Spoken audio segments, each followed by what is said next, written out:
Hey guys, so had to make a video this weekend after they had the two big events go on, the No Kings protest and Trump's parade. So I'm not wasting any time, I'm gonna jump right into it. Round one.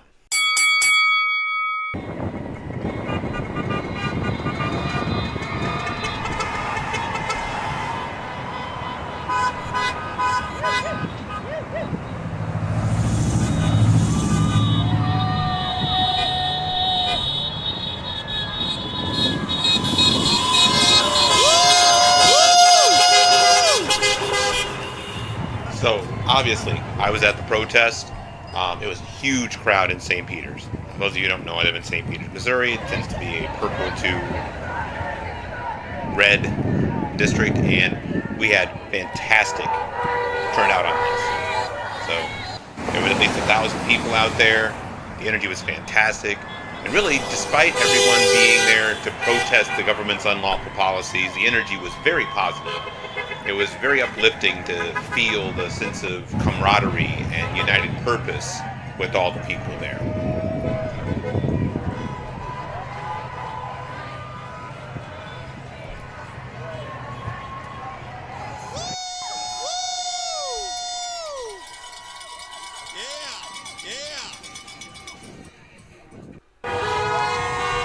The hands-off folks were there, handing out free water and snacks. They did a great job organizing this. I talked to them for a few minutes. Great guys, or great folks, fantastic to work with. So, and the signs.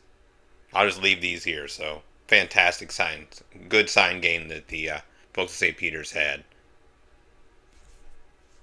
So, nice stuff. Yeah, he would watch the nation burn for sure. So, and yeah.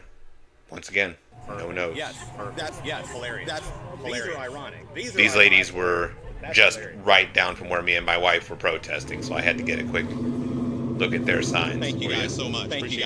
Appreciate it. Yeah, even the sidewalks got into the sign game and expressed their opinions, so, as did the drivers, who showed the support both with their honking and with their own sign. There we go. Yeah. So we were stretching all the way from down to close to 70, which is where this is right here. I'll show this in a moment. All the way back up to Barnes and Noble, and even past. So both sides of the street lined the whole way down from This is how close we are to Highway 70. right there. Yeah, right there on right close to 70. You can see how close we are, and then all the way on the other end, up by just past Barnes and Noble, up by the Valvoline. Just past McMenemy, so great turnout. Yeah, and the success for this event here regionally didn't even end there.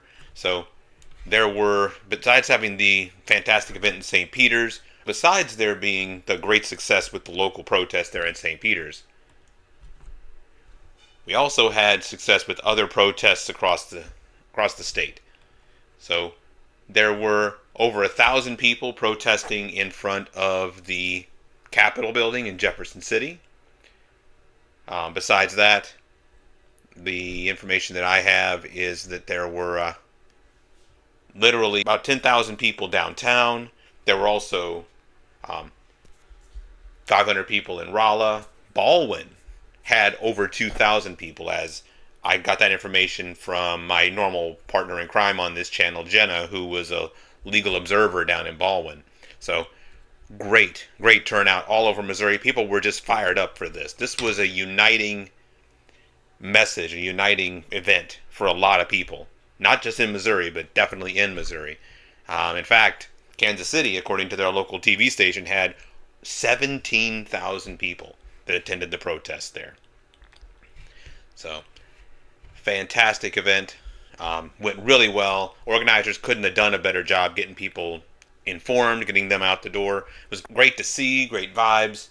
Just, I came away from it as kind of a cynic sometimes, with a little bitter sense of hope for what we might be able to accomplish by coming out in mass against the horrible policies and the horrible actions of the Trump regime. So it was really nice.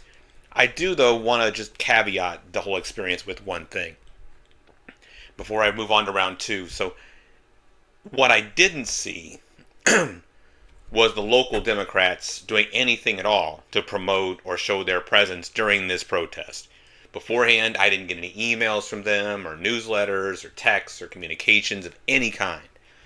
And as you can see from the film, I walked the length of both sides of the street, and I saw no presence, nobody from the Democratic Central Committee. Now, is it possible that I could have missed somebody, that some people could have been hiding in the crowd and I just didn't see them?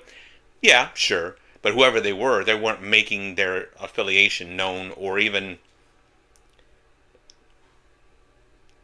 talking about or trying to promote any sort of presence that they had there. Not that the Democratic Committee should have tried to co-opt the protest as something of their own. I'm not saying that at all. But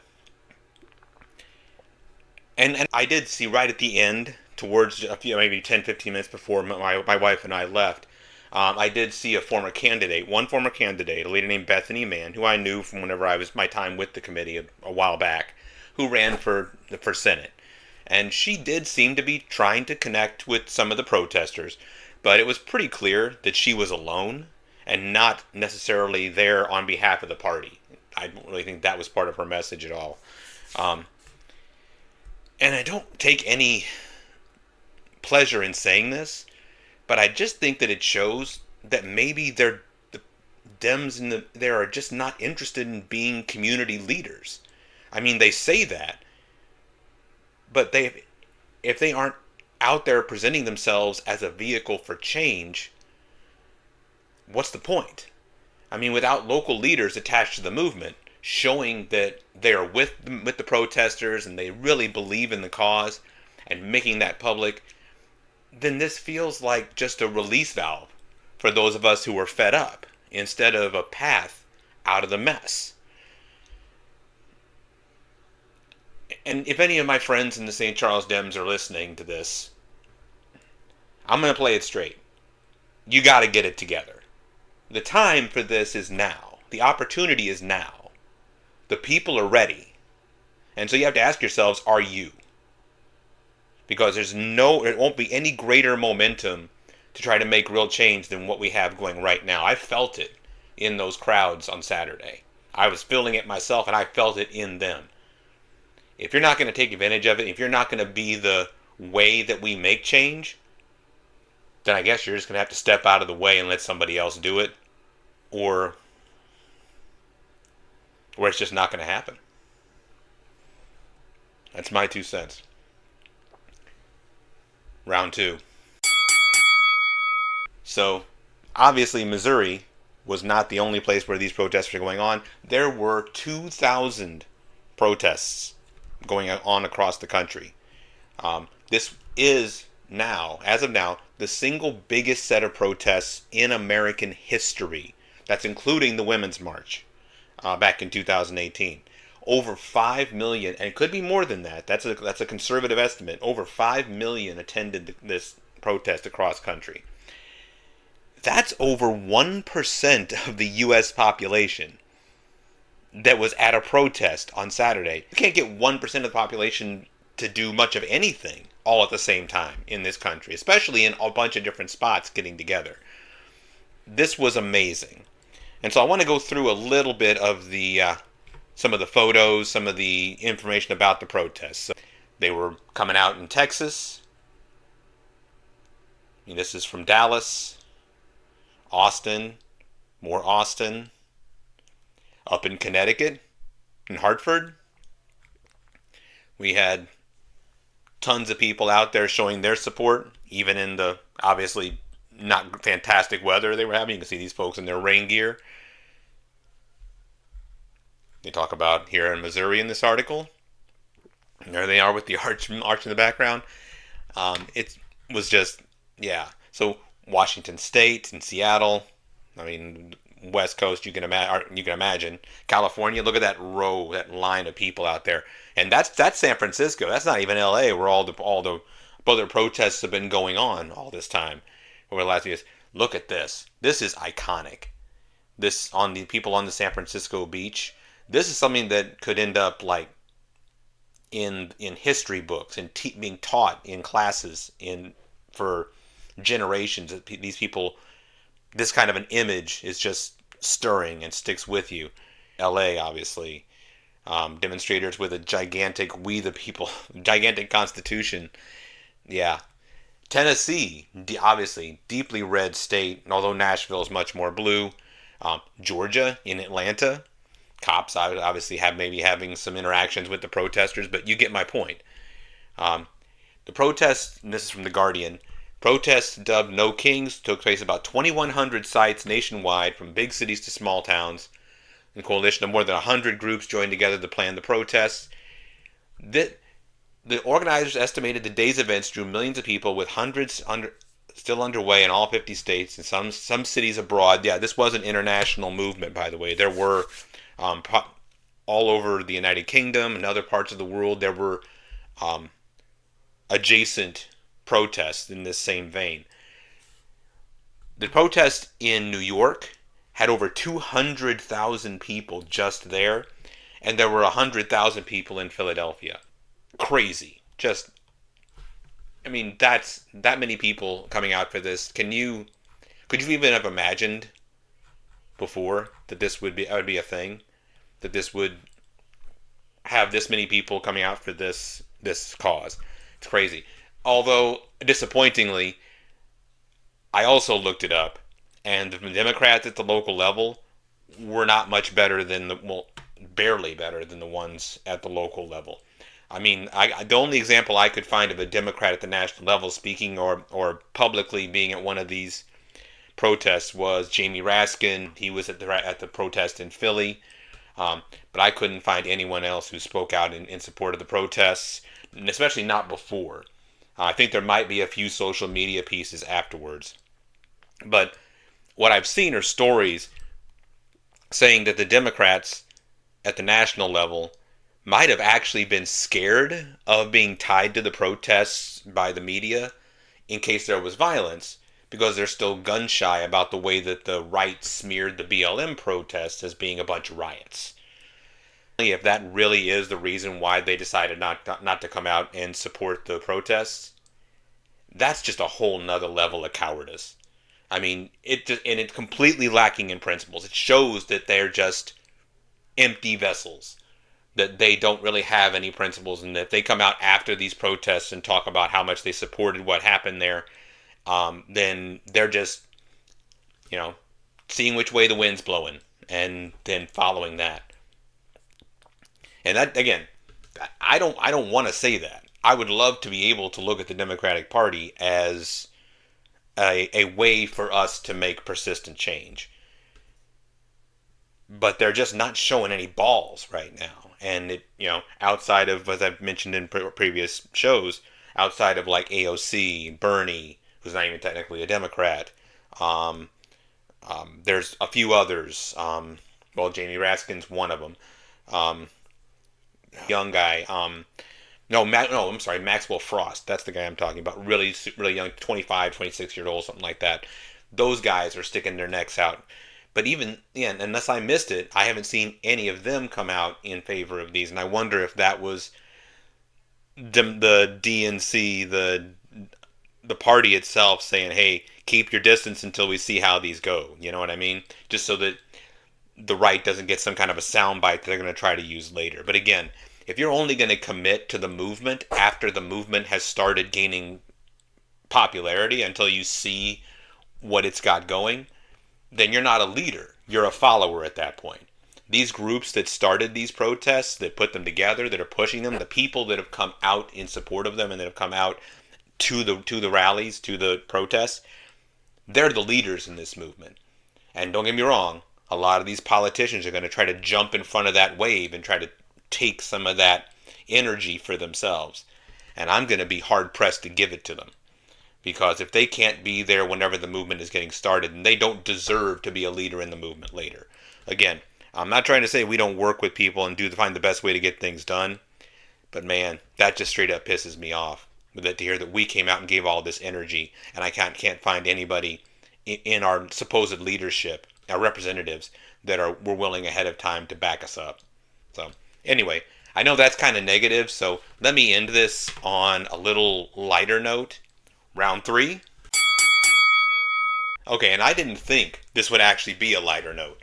But if a lot of you have been paying attention to Trump's parade, as he misspelled it in his Truth Social, what an embarrassment this thing was. Both in terms of crowd size, lack of organization for the parade itself. I mean, this was. I'm not going to dwell on this for too long. There's a lot of stuff out there about it. Kyle Kalinske actually did a really great segment on this, and I'm not going to do all of Kyle's stuff. Kyle always does wonderful segments, but he went a little bit into a couple of the memes that I just think sum this thing up. So I'm sorry, Kyle. I'm going to be covering you up. I think in this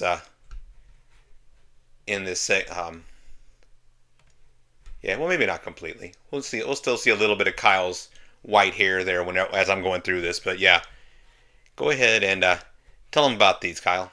The military parade you order from Wish.com and is this. The military parade you got from Wish.com. Yes. And there's fucking nobody there. Oh, you guys are going to love these videos. You are going to love them. So this person tweeted, "Thank you, timeline, for telling a story." And I'm not kidding. I had the same thing happen on my own timeline here. Here's a picture from the parade, and this was a little bit before it started, and there's just... And I'll play that video for you in a second. Like, there's a lot of empty field there, bro. A lot of empty field. And then underneath you have the No Kings protest in Boise, Idaho, where people are standing shoulder to shoulder, and there's not a single spot on the ground that's not taken. Gotta love that, don't you? Seeing the one from Boise. Boise freaking Idaho. Now, I've been to Boise. I know that Boise is not quite as red as the rest of Idaho, but still, to pack that kind of a crowd there, amazing. Jugs and no cups to go with the water. You had a Jumbotron that was fucked up. I mean, it is, like I said, just embarrassing. All right, so here's that video that we just saw in the other one. Let's take a look. So there's the stage where Trump's going to sit with J.D. Vance and everybody. This person zooming out, zooming out, zooming out. Again, compare this to any one of the No Kings protests. Any one of them. Oh, my God. Where'd everybody go, dog? The crowds I just showed you on those other pictures. Yeah. Where's everybody at? You know, I gotta give Crystal credit, too, because she said to me before this thing, she goes, "Kyle, I don't know who the fuck is going to show up to this thing. Like, who is this for? Who's this for?" And I was like, I don't know. I guess, MAGA people who live in the surrounding area, like in Virginia, maybe they'll make the trip or whatever. But, I mean, really, like I said, this is fucking humiliating. This is humiliating. All right, more. People were making fun of this one. Secretary of State Marco Rubio, it says he's enthusiastically enjoying the parade. Watch what he actually does.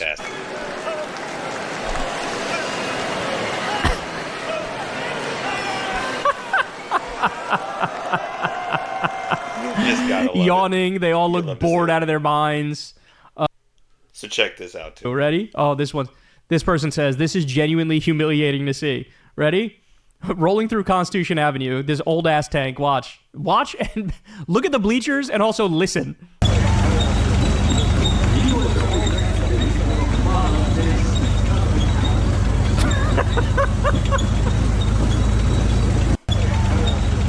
Yeah, that's about enough. That's just amazing.